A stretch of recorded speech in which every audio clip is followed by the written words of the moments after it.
Hello student, आप लोग कैसे हैं? आई होप आप लोग अच्छे होंगे, पढ़ाई कर रहे होंगे। तो फ्रेंड्स, जैसा कि अब आप लोग 8th से 9th में आ चुके हैं, तो फ्रेंड्स आज की इस वीडियो में हम देखेंगे संख्या पद्धति।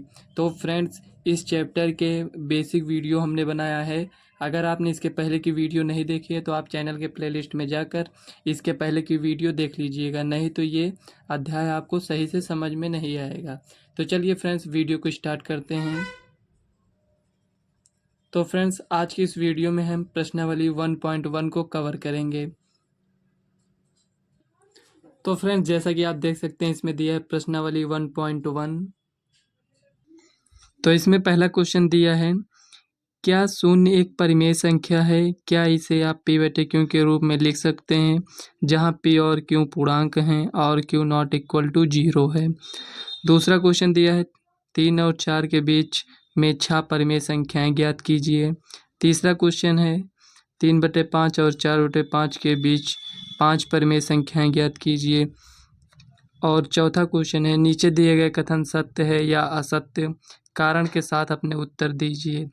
तो फ्रेंड्स, इसमें पहला क्वेश्चन दिया है, प्रत्येक प्राकृत संख्या एक पूर्ण संख्या होती है, प्रत्येक पूर्णांक एक पूर्ण संख्या होती है, प्रत्येक परिमेय संख्या एक पूर्ण संख्या होती है। तो फ्रेंड्स, इस वाले क्वेश्चन में हमें सत्य और असत्य बताना है। तो फ्रेंड्स, अगर आपने इसके पहले की वीडियो नहीं देखा है तो ये जो इसमें ये आपसे क्वेश्चन पूछ रहा है सत्य और असत्य, आप इसको नहीं बता पाएंगे। तो इसीलिए हम आपसे कह रहे हैं कि आप इसके पहले की बेसिक वीडियो ज़रूर देख लीजिएगा। अगर आप देखें तो ये आपको वैसे भी समझ में आ रहा होगा। इसको भी हमने आपको बताया है, ये वाला, ये दूसरा और तीसरा हम इसमें आपको कवर करा देंगे। ये सब तो आप पहले से ही जानते हैं, लेकिन हम प्रश्नावली इसमें 1.1 को कवर कर रहे हैं, तो हम इन सब चारों क्वेश्चन को इस वीडियो में हम कवर करेंगे। तो सबसे पहले हम पहली सवाल देखेंगे, उसके बाद दूसरी, तीसरी, चौथी। तो आज की इस वीडियो में हम ये वाली प्रश्नावली को कवर कर लेंगे। तो चलिए पहला क्वेश्चन देख लेते हैं। तो फ्रेंड्स, इसमें प्रश्नावली 1.1 में पहला क्वेश्चन अभी हमने आपको दिखाया। इसमें कह रहा है, क्या शून्य एक परिमेय संख्या है? क्या इसे आप p बटे q के रूप में लिख सकते हैं, जहां p और q पूर्णांक हैं और q नॉट इक्वल 0 है। तो फ्रेंड्स, इसको हम आपको डिटेल से बताएंगे। तो इसमें हम देखेंगे क्या शून्य एक परिमेय संख्या है। तो हम कहेंगे हाँ, शून्य एक परिमेय संख्या है, क्योंकि इसे हम p बटे q के रूप में लिख सकते हैं। तो यहाँ लिखेंगे हाँ, ये हो गया। तो यहाँ पर लिखेंगे शून्य एक परिमेय संख्या है।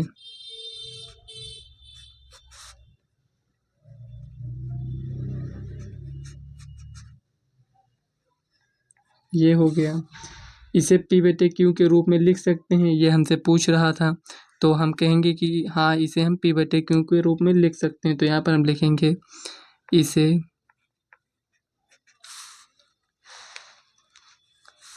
p बटे q के रूप में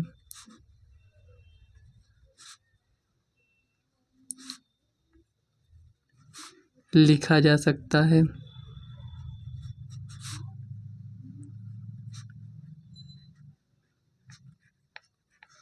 तो फ्रेंड्स, आप लोग घबराइए मत, हम आपको इसमें एग्जाम्पल लेकर बताएंगे। अभी हम इसको लिख रहे हैं, उसके बाद हम आपको एग्जाम्पल से इसको समझाएंगे। तो इसमें लिखा जा सकता है, क्योंकि ये जो हम आपको इसमें लिख रहे हैं, आपको इतना लंबा इसमें इतना आपको लिखना ही पड़ेगा, क्योंकि इसमें आपसे वही पूछ रहा है कि क्या इसे हम p बटे q के रूप में लिख सकते हैं। तो हमें बताना पड़ेगा कि हाँ, इसे हम p बटे q के रूप में लिख सकते हैं।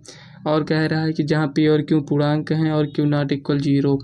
तो उसके बाद फ्रेंड्स, आप देखेंगे कि उसमें क्वेश्चन मार्क लगा है। तो इसका मतलब वो हमसे बता नहीं रहा है, वो हमसे पूछ रहा है कि क्या ये जो p और q है ये पूर्णांक हैं। तो हम लिखेंगे क्योंकि शून्य एक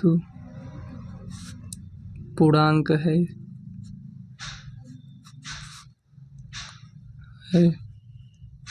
तथा 0 बटे, ये हमने एग्जाम्पल लिया, इसमें 0/1 के रूप में लिख सकते हैं।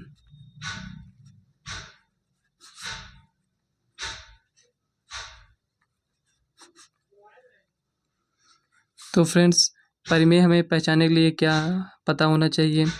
पहली बात, ये p/q के रूप में है, यहाँ हम देखेंगे ये p/q के रूप में। अगर यहाँ पर 0 लिखा है, यहाँ पर कुछ नहीं लिखा है, तो यहाँ 0/1 लिख सकते हैं। इसका मतलब ये फॉलो कर रहा है कि p/q के रूप में ये लिखा है। उसके बाद हम क्या चेक करते हैं, p और q पूर्णांक होने चाहिए। मतलब p और q मतलब 0 और 1, क्या ये पूर्णांक हैं? हाँ, ये एक पूर्णांक हैं। q नॉट इक्वल टू 0 होना चाहिए। मतलब कि ये जो q है ये p हो गया, ये q हो गया, तो q 0 के बराबर नहीं होना चाहिए। मतलब यहाँ पर 0 नहीं होना चाहिए। तो यहाँ पर आप क्या देख रहे हैं? यहाँ पर 1 देख रहे हैं, तो इसका मतलब 0 एक परिमेय संख्या है। ये पूरा स्टेप फॉलो कर रहा है, मतलब परिमेय होने की पूरी कंडीशन इसमें हमको देखने को मिल रहा है। तो हम कह सकते हैं कि 0। तो फ्रेंड्स, ये आपका पहला क्वेश्चन कवर हो गया है। अब हम चलते हैं नेक्स्ट क्वेश्चन। दूसरा क्वेश्चन है इसमें।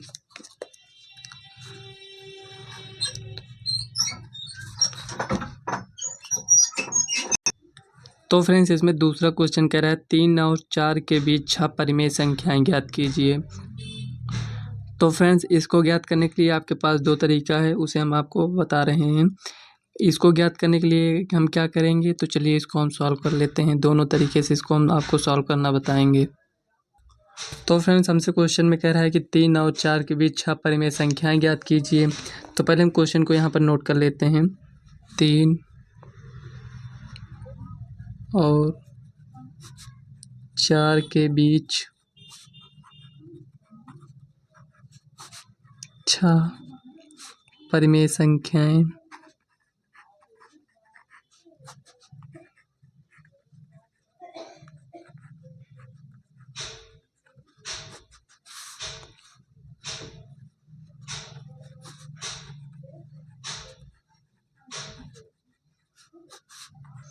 तो फ्रेंड्स, यहाँ आप देख सकते हैं कि ये 3 और 4 के बीच हमसे कह रहा है कि 6 परिमेय संख्याएं ज्ञात कीजिए। तो इसको हम चलिए सॉल्व कर लेते हैं। यहाँ लिखेंगे हल। सबसे पहले आप ये देखा करिए कि यहाँ क्या दिया है, ये 3 दिया है, यहाँ क्या दिया है, 4 दिया है, और हमें कितने परिमेय संख्या ज्ञात करने के लिए कह रहा है, 6। तो 6 कह रहा है, तो इसमें हम 1 ऐड करेंगे। जितना हमें ज्ञात करने के लिए कहेगा उसमें हम 1 ऐड कर देंगे।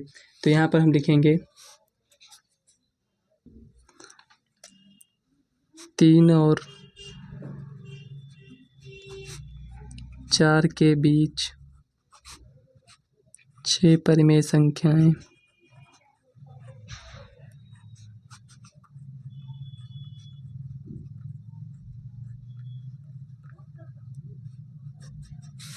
ये हो गया। तो हमें 6 ज्ञात करना है, तो इसमें हम क्या करेंगे, 1 ऐड करेंगे। 1 ऐड करने के बाद हमारे पास कितना आएगा, 7 हो जाएगा। मतलब कि 6 कहेगा तो हम 1 ऐड करेंगे, 8 कहेगा तो उसमें भी 1 ऐड करेंगे। तो 6 कह रहा है तो इसमें हम 1 ऐड करेंगे, मान लीजिए। तो ये कितना हो गया, 7 हो गया, आप देख सकते हैं। तो इसमें 3 में हम 7 से गुणा करेंगे, 7 से भाग करेंगे, 4 में 7 से गुणा करेंगे और 7 से भाग करेंगे। तो यहाँ हम 3 में 7 से गुणा करेंगे, 7 से भाग करेंगे, ये हो गया। तो फ्रेंड्स, 7 त्रिक 21/7 ये हो गया। अब 4 में ऐसा करेंगे तो 4 गुणे 7/7 ये हो गया। तो 7 चौक 28/7। ये एकदम सिंपल तरीका है। आप इसको इस तरह सॉल्व कर लीजिए। तो क्या आया हमारे पास, ये जो आया है हमारे पास, अगर इसको हम सॉल्व करते हैं तो ये फिर दोबारा हमारे पास उतना आ जाएगा। मतलब 7 त्रिक 21, 7 चौक 28, इस तरह हो गया। तो 21/7 और 28/7 आया। तो इसी के बीच में हमें ज्ञात करना है। तो क्वेश्चन को आप समझिए कि 3 और 4 के बीच में हमें ज्ञात करना है। तो मतलब कि इसके और इसके बीच में ज्ञात करना है, तो क्या होगा, 22/7 ये हो गया, 23/7, 24/7, 25/7, इसी प्रकार 26/7 ये हो गया। और क्या लिखेंगे, 27/7। आप इसको काउंट करिए कि कितने हो गए, 1 2 3 4 5 6। देखिए 21 के बाद क्या आया 22, 28 से पहले क्या आया 27। इसका मतलब ये हुआ कि ये दोनों के बीच में ये इतनी परिमेय संख्याएं हैं। क्या इतनी ही होती हैं? नहीं, इसमें आपसे 10 भी कह सकता है, 20 भी कह सकता है, कुछ भी कह सकता है ज्ञात करने के लिए। तो हम क्या करेंगे, उसमें उतना हम ऐड कर देंगे। तो फिलहाल हमसे ये 6 परिमेय संख्या ज्ञात करने के लिए कहा था, तो ये 6 परिमेय संख्याएं हो गया। तो यही आपका फाइनल आंसर है। तो फ्रेंड्स, अभी हमने आपसे कहा कि इसमें 2 तरीका है इसको सॉल्व करने के लिए। तो और कौन सा तरीका है? तो ये जो 22 लिखा है, ये जो 3 लिखा है और ये जो 4 लिखा है, तो ये जो लिखा है मतलब 3, ये जो 4 लिखा है, 3 से बड़ा हम क्या लिख सकते हैं? 3.1 लिख सकते हैं। और 3.1 से बड़ा क्या लिख सकते हैं? 3.2 लिख सकते हैं। इससे बड़ा क्या लिख सकते हैं? 3.3 लिख सकते हैं, इस तरह। तो इस तरह हमें इसको लिखना है। तो यहाँ पर हम लिख सकते हैं कि या आपको एक ही आंसर लिखना है, मतलब 2 आंसर नहीं लिखना है, नहीं आपका टाइम इसमें मैनेज नहीं कर पाएंगे। तो देखिए ये हो गया, तो हम लिख सकते हैं यहाँ 3.1, 3.2 डायरेक्ट, 3.3, 3.4, 3.5, 3.6, ये हो गया। तो 1 2 3 4 5 6 यहाँ तक हो गया। तो ये भी आपका आंसर है। तो जो आपको बेटर लगे आप उससे इसको सॉल्व कर सकते हैं। तो चाहे आप इसको इस तरह सॉल्व कर लीजिए, चाहे इस तरह। तो हम आशा करते हैं आपको ये क्वेश्चन समझ में आया होगा। तो चलिए नेक्स्ट क्वेश्चन देख लेते हैं क्या दिया है उसमें। तो फ्रेंड्स ये देखिए, इसमें तीसरे सवाल में है 3/5 और 4/5 के बीच 5 परिमेय संख्याएं ज्ञात कीजिए। तो अभी हमने आपको इसके पहले वाली सवाल में क्या बताया, 5 ज्ञात करने के लिए कहा है। तो हम क्या करेंगे, 5 में 1 ऐड करेंगे, जितना आएगा 5 में 1 ऐड करेंगे कितना आएगा, 6 आएगा। तो जो ये संख्या दिया है और जो ये संख्या दिया है, इसी में हम 6 से गुणा करेंगे और 6 से भाग करेंगे। इसमें भी 6 से गुणा करेंगे, 6 से भाग करेंगे। तो उसके बाद इसके बीच में हम 5 परिमेय संख्याओं को ज्ञात कर लेंगे। तो फ्रेंड्स, चाहे हमें इस टाइप की सवाल दिया जाए या इस टाइप की, तो रूल तो सेम ही रहेगा। अगर आप इसको अच्छे से समझ लिए होंगे तो ये भी आप इसको सॉल्व कर पाएंगे। तो चलिए तीसरी सवाल को हम सॉल्व कर लेते हैं।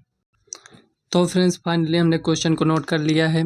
इसमें आप देख सकते हैं कि 3/5 और 4/5 के बीच 5 परिमेय संख्याएं ज्ञात करना है। तो हम सबसे पहले लिखेंगे हल। तो हमें कितना ज्ञात करना है, 5 ज्ञात करना है। तो यहाँ पर हम लिखेंगे 5। तो आपको लिखना जरूरी नहीं है, इसमें देखिए 3/5 और ये 4/5 है। तो यहाँ पर आप लिखेंगे 3/5 गुणे 6/6 बराबर 6 तिरिक 18/30 हो गया, ये हो गया।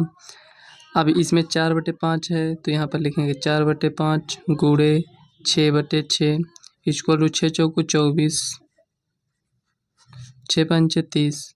तो फ्रेंड्स, आप इसमें ये ध्यान दीजिएगा कि आप इसको दोबारा नहीं सॉल्व करने लगना, नहीं तो आप इसको सॉल्व करने लगें, क्योंकि जब आप इसको सॉल्व कर देंगे तो दोबारा हमें यही मिल जाएगा। और इसको सॉल्व करेंगे, मतलब सरल करेंगे, तो दोबारा हमें क्या मिल जाएगा, 4/5 मिल जाएगा। तो हमें दोबारा इसे इस रूप में नहीं लाना है, हमने इसमें गुणा किया है कि ये इस रूप में बन जाए। तो 18/30 24/30 हो गया। तो ये संख्या कौन सी है, ये संख्या यही है, लेकिन हमने इसको चेंज कर दिया, इस रूप में ला दिए, इसको इस रूप में लिख दिए हैं बस, और कुछ नहीं किए इसमें। तो इसके और इसके बीच में हम लिख सकते हैं, क्योंकि ये इस तरह था तो इसमें हमें नहीं समझ में आ रहा था कि इसके बीच में कौन सी संख्या है, लेकिन ये इस तरह लिखा है तो हमें ये समझ में आएगा कि 18 के बाद क्या आएगा 19, 19 के बाद 20, 20 के बाद 21। तो हमें 5 लिखना है, तो यहाँ पर हम लिखेंगे 19/30, 20, 21/30, 22/30, 23/30, ये हो गया। अब फ्रेंड्स, यही आपका फाइनल आंसर हो जाएगा। ये देखिए 19/30, 20/30, 21/30, 22/30 और 23/30, ये हो गया। अगर आप इसको उस रूप में लिख सकते हैं, जैसे अभी हमने आपको दूसरा क्वेश्चन बताया था कर कि आप इसको इस रूप में लिख लीजिएगा, तो फ्रेंड्स इसको भी आप सॉल्व कर सकते हैं। इसमें आपको क्या करना पड़ेगा, 3 जो है इसको 5 से भाग करना पड़ेगा, जो 4 है इसको 5 से भाग करिएगा, जो आएगा उसी के बीच में आप परिमेय संख्याएं लिख सकते हैं। आप सॉल्व कर कर देखिएगा। अगर नहीं समझ में आता है तो आप कमेंट करिएगा, हम आपको नेक्स्ट वीडियो में बताने का प्रयास करेंगे। तो चलिए नेक्स्ट क्वेश्चन देख लेते हैं। तो फ्रेंड जो चौथा क्वेश्चन है उसमें दिया है, नीचे दिए गए कथन सत्य हैं या असत्य हैं, कारण के साथ अपने उत्तर दीजिए। तो फ्रेंड्स हमें सत्य असत्य तो इसमें बताना है, लेकिन उसका हमें कारण भी देना है। तो आपके पहला क्वेश्चन इसमें दिया है, पहला क्वेश्चन दिया है कि प्रत्येक प्राकृत संख्या एक पूर्ण संख्या होती है। तो फ्रेंड्स इसमें आप समझने का प्रयास करिए। क्वेश्चन में कह रहा है प्रत्येक प्राकृत संख्या एक पूर्ण संख्या होती है। तो हम इसमें देखेंगे, यहाँ थोड़ा समझ लीजिए। प्राकृत संख्या किसे कहते हैं? 1 2 3 डॉट डॉट डॉट, ये हो गया। और पूर्ण संख्या किसे कहते हैं, मतलब कि होल नंबर किसे कहते हैं? 0 1 2 3, ये डॉट डॉट, ये हो गया। तो वही क्वेश्चन में आपसे कह रहा है फ्रेंड्स कि प्रत्येक प्राकृत संख्या क्या एक पूर्ण संख्या होती है? तो ये तो आपको नहीं समझ में आ रहा है कि इसमें क्वेश्चन में क्या कह रहा है, तो आप इस तरह समझिए, प्रत्येक प्राकृत संख्या पूर्ण संख्या होती है, ये हमसे पूछ रहा है, मतलब इस तरह समझिए इसको। तो ये फ्रेंड्स ये एक अलग तरीका है समझने के लिए आपके लिए। तो देखिए, प्रत्येक प्राकृत संख्या एक पूर्ण संख्या होती है, तो यहाँ हमने एरो बनाया। इसका क्या मतलब हुआ? तो देखिए, हम देखेंगे कि जो प्राकृत संख्या है क्या ये पूर्ण संख्या में है? तो आप देखेंगे कि 1 2 3, तो यहाँ देखिए 1 2 3, मतलब ये डॉट डॉट इससे आगे भी जाएगा। तो क्या ये 1 2 3 की जगह पर हम यन लिख सकते हैं? इसकी जगह पर हम यन लिख सकते हैं। तो इसका मतलब ये हमें पता चला कि जो प्रत्येक प्राकृत संख्या एक पूर्ण संख्या होती है, मतलब कि अगर इसमें हम 1 लेते हैं तो इसमें भी मिलेगा, 2 लेते हैं तो इसमें भी मिलेगा, 3 लेते हैं, 10 लेते हैं, 15 20 कुछ भी लेते हैं, इसमें से कोई भी एक संख्या आप ले लीजिए, तो क्या इसमें मिलेगा? हमसे ही क्वेश्चन पूछ रहा है। तो हम कह सकते हैं कि हाँ मिलेगा, क्योंकि 0 के साथ आगे कौन सी संख्याएं हैं? सभी तो प्राकृत संख्याएं हैं। 0 को छोड़ दीजिए तो इसके बाद जो जितनी संख्याएं हैं वो सभी प्राकृत संख्याएं हैं। तो इसका मतलब ये हुआ कि जितनी प्राकृत संख्याएं हैं ये होल नंबर मतलब पूर्ण संख्या में आती हैं, तो हम कह सकते हैं कि सत्य है। तो फ्रेंड्स इस तरह आप समझने का प्रयास किया करिए। इसके बाद वाला जो क्वेश्चन है उसे बताएंगे तो आप एकदम अच्छे से समझ जाएंगे। तो यहाँ पर हम लिखेंगे सत्य। अब सत्य तो हमने कह दिया, लेकिन इसका हमें कारण भी देना पड़ेगा। तो यहाँ पर हम लिखेंगे क्योंकि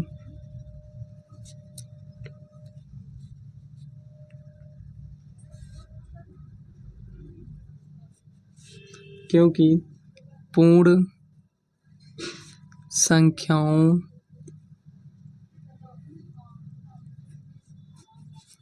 के संग्रह में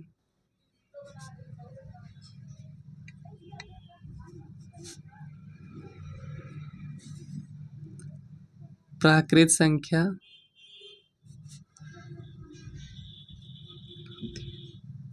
आता है। तो फ्रेंड्स जो हमने आपको यहाँ पर बताया वही हमने यहाँ पर लिख दिया, क्योंकि पूर्ण संख्याओं के संग्रह में मतलब पूर्ण संख्याओं के संग्रह में प्राकृत संख्या आती है, मतलब कि ये जितना प्राकृत संख्या है ये पूर्ण संख्या में आता है। तो चलिए नेक्स्ट क्वेश्चन देख लेते हैं उसमें क्या कह रहा है। सेकंड है, इसमें आपको सिर्फ सत्य असत्य बताना है बस। कह रहा है प्रत्येक पूर्णांक एक पूर्ण संख्या होती है। तो प्रत्येक पूर्णांक, इसका मतलब इंटीजर। तो पूर्णांक में क्या आता है? 0 -1 -2 1 2 3, इस टाइप का होता है। हमने लिख लिया इसको, पहले इसको बोला हमने इसको लिख लिया। और पूर्ण संख्या कह रहा है मतलब कि होल नंबर। तो ये होल नंबर कहाँ से स्टार्ट होगा? 0 1 2 3। तो फ्रेंड जब तक आपको ये नहीं पता रहेगा natural number, whole number, integer मतलब कि पूर्णांक, पूर्ण संख्या और प्राकृत संख्या नहीं पता रहेगा, तो आप इस क्वेश्चन को सॉल्व नहीं कर पाएंगे। इसलिए हमने आपको शुरू में ही बता दिया था कि अगर आपने इसके पहले की वीडियो नहीं देखी तो आपको ये नहीं समझ में आएगा। अगर आपने वीडियो देखा है तो आपको समझ में आ रहा होगा। तो यहाँ देखिए ये क्या है? पूर्णांक है। ये क्या है? पूर्ण संख्या। इसमें आप डाउट में मत रहिए, ये पूर्णांक है, ये पूर्ण संख्या, दोनों अलग है। तो क्वेश्चन में कह रहा है कि प्रत्येक पूर्णांक क्या पूर्ण संख्या होती है? तो यहाँ हम चेक करेंगे कि इसमें जितनी संख्याएं हैं क्या इसमें हैं। हम देखेंगे कि -1 इसमें है, नहीं है, -2 इसमें है, नहीं है, 0 है इसमें है, ये सब संख्याएं इसमें हैं। लेकिन अगर कोई एक भी संख्या अगर इसमें है और इसमें नहीं है तो हम कहेंगे असत्य है। तो यहाँ आप देख सकते हैं -1 इसमें है, इसमें नहीं है। अगर ये सभी संख्या अगर इसका अपोजिट दिया होता, मतलब आप समझ रहे हैं कि ये पूर्ण संख्या यहाँ लिखा होता और पूर्णांक यहाँ लिखा होता तो ये सत्य हो जाता, लेकिन ये इस तरह लिखा है, इसका मतलब ये सत्य नहीं होगा। तो यहाँ हम लिखेंगे असत्य है, असत्य, क्योंकि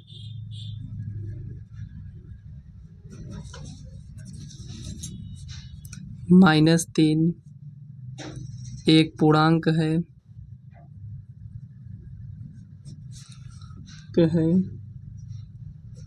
लेकिन पूर्ण संख्या नहीं है।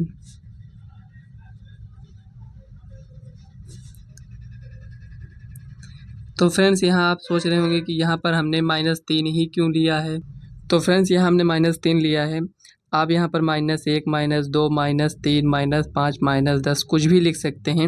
हम मतलब एक एग्जांपल लिए हैं आपको समझाने के लिए कि मतलब हमें ये बताना पड़ेगा ना कि क्यों नहीं है। तो हम यहाँ पर कहेंगे -3 एक पूर्णांक है, इसमें -3 भी है तो एक पूर्णांक है लेकिन पूर्ण संख्या नहीं है, मतलब कि -3 इसमें नहीं आता है। ये हो गया। तो चलिए थर्ड नंबर का क्वेश्चन देखते हैं क्या है। थर्ड नंबर का क्वेश्चन आपसे कह रहा है प्रत्येक परिमेय संख्या एक पूर्ण संख्या होती है। तो यहाँ पर हम देखेंगे तो फ्रेंड्स परिमेय संख्या को हम क्यों से रिप्रेजेंट करते हैं। तो परिमेय संख्या क्या 2/3, 0/1, -2/5, ये सभी इस टाइप की संख्याएं परिमेय संख्या होती हैं। तो यहाँ हमने कुछ एग्जाम्पल लिया है और यहाँ पर क्या कह रहा है पूर्ण संख्या मतलब कि होल नंबर। तो होल नंबर कितना होता है 0, 1, 2 इस टाइप की बहुत सारी होंगी। ये हो गया। तो यहाँ आप समझने का प्रयास करिए कि ये क्या है परिमेय संख्या, ये क्या है पूर्ण संख्या। तो वही क्वेश्चन में कह रहा है प्रत्येक परिमेय संख्या क्या पूर्ण संख्या होती है। तो यहाँ आप देख सकते हैं कि ये जो 2/3 लिखा है क्या इसमें है, नहीं है।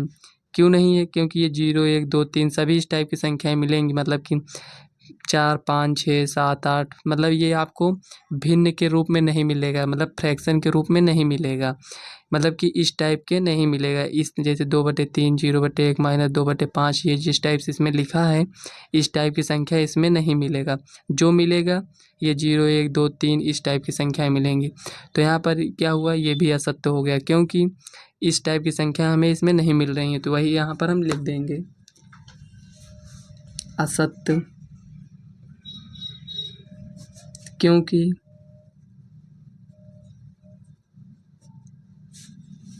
दो बटे तीन यहाँ पर जो हमने एग्जाम्पल लिया वही पर इसको हम यहाँ पर लिख देते हैं एक परिमेय संख्या है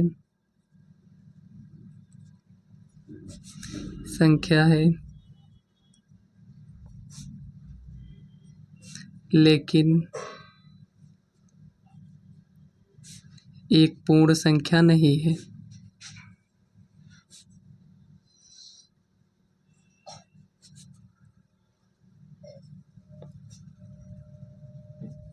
तो फ्रेंड्स यहाँ हमने आपके डाउट को क्लियर करने का प्रयास किया है। अगर आपको कहीं भी इसके बाद भी अगर आपको कहीं भी डाउट होता है तो आप कमेंट में पूछ सकते हैं। तो अगर आप जो कमेंट किए रहेंगे हम आपको नेक्स्ट वीडियो में इसका रिप्लाई ज़रूर करेंगे। तो फ्रेंड्स इस वीडियो को हम यहीं तक रखते हैं और जो इसकी अगली एक्सरसाइज है हम नेक्स्ट वीडियो में कवर करेंगे। अगर वीडियो आपको पसंद आए तो वीडियो को लाइक व चैनल को सब्सक्राइब कर लीजिएगा ताकि आने वाले वीडियो का नोटिफिकेशन आप तक सबसे पहले पहुँचे। तो चलिए मिलते हैं नेक्स्ट वीडियो में, तब तक के लिए बाय।